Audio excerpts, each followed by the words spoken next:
यदा यदा हि यदा हि धर्मस्य धर्मस्य ग्लानिर्भवति भारत अभ्युत्थानमधर्मस्य तदात्मानं सृजाम्यहम्। Hello, guys.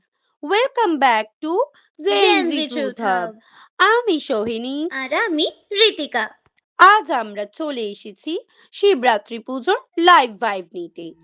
যদিও honestly speaking, we don't really believe in those fasting staff. hmm 2026-এ এসে দাঁড়িয়ে যদি কেউ ভাবে উপোস টুপোস করলে life perfect, good luck with that. হ্যাঁ, আর একটা কথা, সবাই কেন বলে শিবের মতো বর চাই? একজন যে শ্মশানে থাকে, গলায় সাপ পেঁচায়, বিষ পান করে, he is the ideal husband. Seriously? Har Har Mahadev. Wow, zero civic sense. একটা সরি পর্যন্ত বলো না। এই চল তো। এই যে শুনছেন, আপনি ধাক্কা দিলেন, একটু ক্ষমা চাওয়া উচিত ছিল না? আমরা ব্লগ করছিলাম, যদি ফোনটা পড়ে যেত আপনি দায়িত্ব নিতেন। এই যে শুনছেন,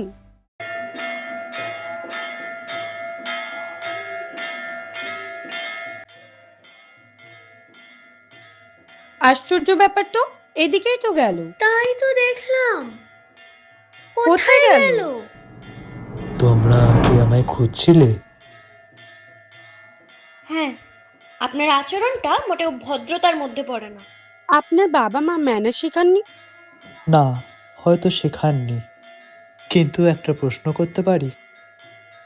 তোমাদের বাবা মাকে শিখিয়েছেন যে মন্দিরে দাঁড়িয়ে কারো বিশ্বাসকে উপহাস করতে? আমরা তো শুধু প্রশ্ন করছিলাম, ব্লাইন্ড ফেথ মানি না। প্রশ্ন করা জ্ঞানীর লক্ষণ, কিন্তু প্রশ্ন আর উপহাস এক জিনিস নয়। প্রশ্ন আলো খোঁজে, কিন্তু উপহাস অন্ধকার বাড়ায়।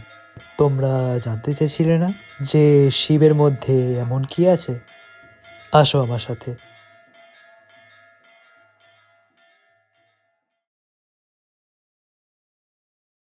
জানো তিনি কেন শ্মশানে থাকেন? শ্মশান শেখায় সব অহংকার, সব স্ট্যাটাস, সব ফিল্টার একদিন শেষ হয়ে যাবে। যেই মৃত্যুকে মেনে নিতে শেখে, সেই জীবনকে সত্যিকারের সম্মান করতে পারে। তিনি গলায় সাপ ধারণ করেন, কারণ ভয়কে জয় না করলে শক্তিপূর্ণ হয় না। তিনি নীলকণ্ঠ, পৃথিবীর বিষ নিজে ধারণ করে অন্যদের রক্ষা করেছেন। তিনি ধ্বংসের দেবতা, কিন্তু কিসের ধ্বংস? অহংকারের, মায়ার, অজ্ঞতার। তোমরা ভাবো উপোস মানে শুধু না খাওয়া? উপোস মানে নিজের ইচ্ছাকে একদিন সংযত রাখা, নিজেকে মনে করিয়ে দেওয়া যে আমরা ইচ্ছার দাস নই, নিয়ন্ত্রণের অধিকারী। শিবের মতো বর কেন বলে? কারণ তিনি ভালোবাসায় সমান সম্মান দিয়েছেন।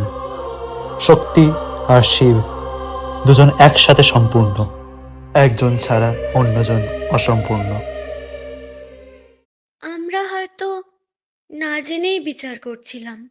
হ্যাঁ, আমরা শুধু ট্রেন্ড দেখেছি, তথ্যটা বুঝিনি। বোঝার পথ শুরু হয় প্রশ্ন থেকে আর শেষ হয় উপলব্ধিতে। আশা করি আজ তোমাদের সেই যাত্রাই শুরু হলো। আপনাকে তো আগে এখানে দেখিনি, আপনি কি নতুন? আমি নতুন নই, আমি সর্বত্রই আছি। যেখানে প্রয়োজন হয় সেখানে উপস্থিত হই। আপনি খুব হেয়ালি করে কথা বলেন, অন্তত নামটা বলুন। আমার অনেক নাম, এক একজন এক এক নামে ডাকে। আজ তোমাদের কাছে আমি শিবম। শিব শুধু মন্দিরে নয়, সকল মানুষের ভিতরেই শিবের অংশ আছে। সেই অর্থে তোমরাও শিবম।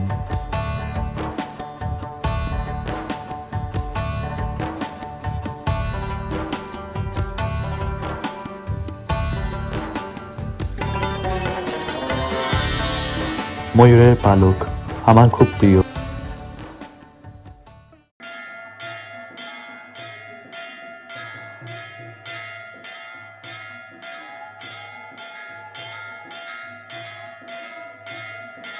কোথায় গেল? এত তাড়াতাড়ি? যখন প্রজন্ম প্রশ্ন করে, ঈশ্বর উত্তর দেয়, কখনো মানুষ রূপে, কখনো উপলব্ধির আলো হয়ে।